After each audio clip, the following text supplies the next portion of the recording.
suara? Ya. Wih, Terima kasih. mantap Raja Shalom, Uti. Shalom. Pastor Paul. Siap. Juga rekan-rekan, rahayu buat semuanya.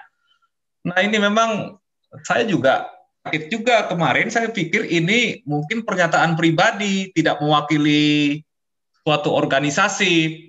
Kiraan saya dari sejak awal tuh seperti itu. Ya, kalau orang pernyataan pribadi ya sah-sah aja gitu. Tetapi saya lihat yang viral hari ini ada suatu edaran di internet yang dikeluarkan oleh PGI itu sendiri terhadap polemik KPK ini gitu. Berarti ini bukan sikap pribadi, berarti ini memang benar-benar sebuah sikap organisasi.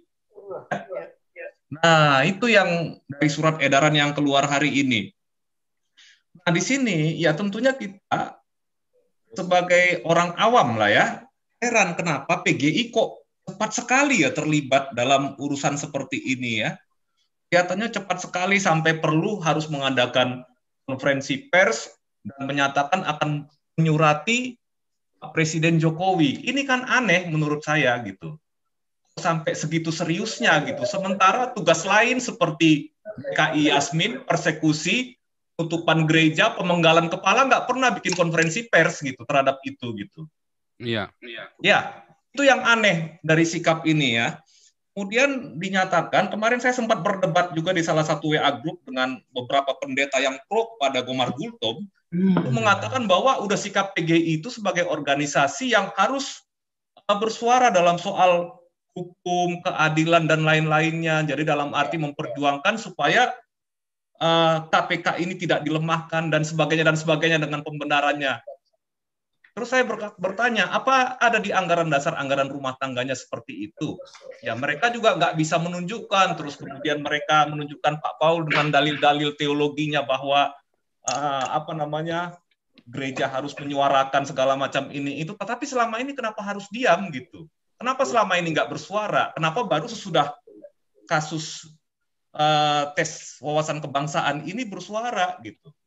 Kemudian di surat hari ini yang saya baca juga ada dasar bahwa tidak bisa menempatkan tes wawasan kebangsaan ini sebagai suatu framing untuk mencegah radikalisme dan intoleransi.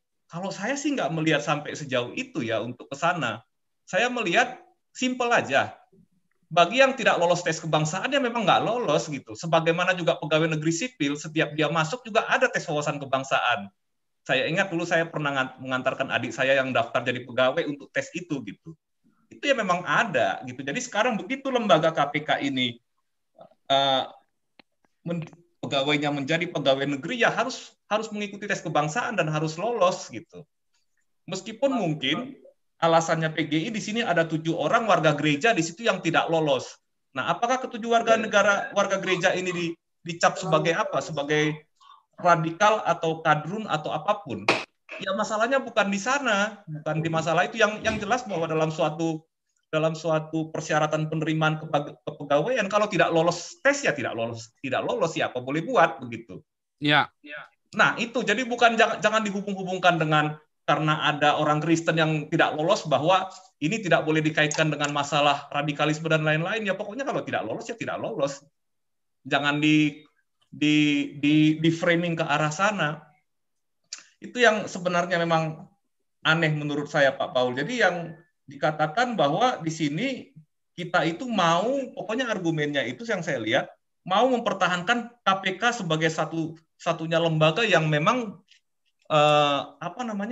untuk memberantas korupsi karena misi gereja salah satunya adalah di sana gitu. Saya juga nggak tahu ya apa begitu ya Pak Pastor ya gereja apa. Setahu saya PGI itu seingat saya untuk keesaan gereja gitu ya, keesaan gereja ya karena untuk semacam forum komunikasi lah, bukan berarti mencampuri politik praktis atau politik negara. Begitu Pak Paul gitu. Jadi memang ini pasti ada sesuatu di balik ini semua. Tadi juga saya baru kaget seperti yang Pak Paul bilang bahwa ternyata mungkin adiknya atau saudaranya ada yang terkena dampak daripada tes ini. Tapi ini berarti kenapa sampai harus menyurati seorang pimpinan kepala negara untuk urusan seperti ini? Itu yang anehnya gitu. Kenapa nggak ngurusin GKI Yasmin menyuratin itu kalau itu mungkin Ya, kita HKBP Philadelphia ya. itu kan juga sama kan? Philadelphia, Lamongan, belum lagi yang Iya. lain-lain, Pak. Sebenarnya hari ini ada juga, kalau nggak salah tadi saya lihat foto itu, salah satu gereja juga di seputaran Jakarta juga ditutup juga hari ini Hari ini, satu. Iya. boleh tolong kirim? Wah, ini tambah Nah itu parah ini juga Menteri fotonya, Yakut tapi ini ya. saya belum berani ini karena apakah ini foto benar, foto baru Oh atau iya, foto foto hoax baru atau kan? foto lama? Iya, iya, iya, oke. Ya, jadi Bang, saya mungkin mesti cek dikirim aja dulu nanti gitu. sambil kita cari sama-sama informasinya. Iya, nah itu Pastor. Jadi Waduh, nggak bener ini. kenapa untuk yang seperti ini PGI nggak perlu mengadakan press release gitu ya dengan semangatnya gitu kan? Atau kalau perlu menyurati presiden gitu.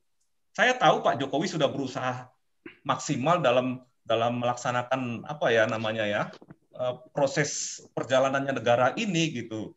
Jadi heran saya ngelihatnya kenapa harus dibebani dengan salah seorang pemimpin suatu lembaga yang mengatasnamakan gereja dengan memberikan surat seperti ini. Itu kan nambahin beban kepada presiden menurut saya gitu.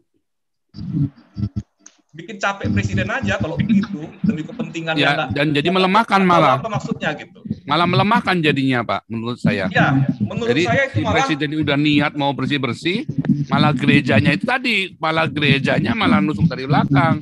Iya, dalam soal ini terus terang Pak Paul, saya terus terang membela Pak Jokowinya gitu. Jadi artinya begini, kenapa presiden harus dilemahkan dengan urusan remeh-temeh seperti ini?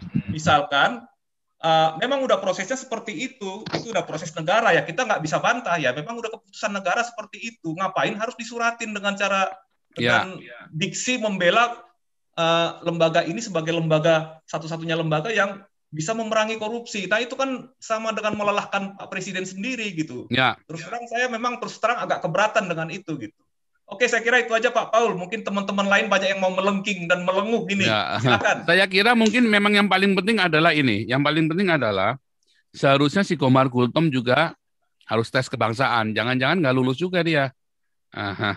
Ngeri ya bisa dia. Jadi, Pastor. Jangan-jangan nggak lulus setuju juga. Itu, setuju. Aduh, bahaya ini. Nggak ini. Makanya setiap orang kalau menjabat sesuatu, memang syaratnya harus tes Pancasila dulu. Harus tes Pancasila, itu penting. Wawasan kebangsaan. Mau dia ketua PGI, mau ketua KWI, mau dia ketua MUI, mau dia ketua kemarin Buddha itu saya lupa lagi. Walubi, mau dia harus tes kebangsaan dulu, harus tes Pancasila dulu. Karena dia adalah mewakili umatnya. Maka dia harus tes kebangsaan dulu yang benar. Nah, saya kok curiga si Komar Gultom juga nggak lulus karena dia antek memang. Dalam tes kebangsaan itu, dalam tes Pancasila itu dengan sendirinya mengutamakan negara Pancasila dibandingkan dengan golongannya dia. Kepentingan-kepentingan lain, nah itu harus diberesin dulu. Kayaknya dia nggak beres. Ada yang nggak beres dengan si Pak Komar Gultom ini. Ya kan? Saya melihat ini Pastor, diksinya ini dikesankan yang dibangun opininya itu adalah membela lembaga KPK supaya tidak dilemahkan gitu. Iya. Tetapi kenyataannya diksi yang ada adalah membela sekelompok orang yang tidak lulus dengan tes kebangsaan. Itu kenyataan lapangannya seperti itu gitu. Jadi ini atau memang dia dapat pesanan Pak dari khilafah Pak. Gitu ya Pak ya.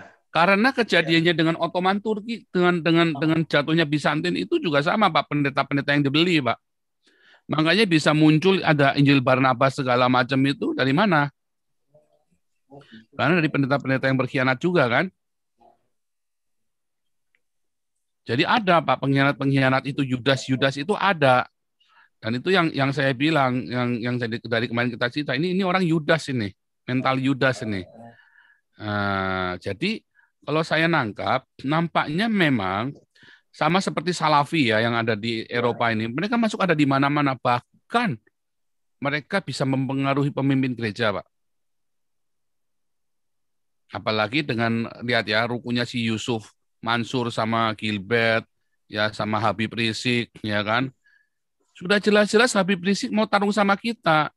Tapi si Gilbert malah baik-baikin ya kan, malah jilat-jilat pantatnya mereka. Ya kan, dan orang-orang yang seperti saya malah ditentang. Nah, orang-orang seperti Habib Rizik malah dibangga-banggain, sama si Yusuf Mansur malah dibangga-banggain sama si Gilbert. Nah itu sama seperti itu, Pak. Bahkan ada berita lagi hari ini Gilbert itu malah dikasih kurma atau ngasih kurma ke Anies Nah, kayak kemarin kan waktu kasusnya Monas itu kan tiba-tiba Gilbert yang menyambut Monas itu kan, kan politis banget. Yang masalah Monas kemarin waktu pasca di Monas 2 tahun yang lalu atau tahun kemarin itu kan, waktu pasca Ahok dijeblosin ke penjara itu kan, harusnya nggak boleh dia begitu. Nah, tetapi memang dia memanfaatkan situasi itu ya dengan segala macam strategi politiknya dia. Oke.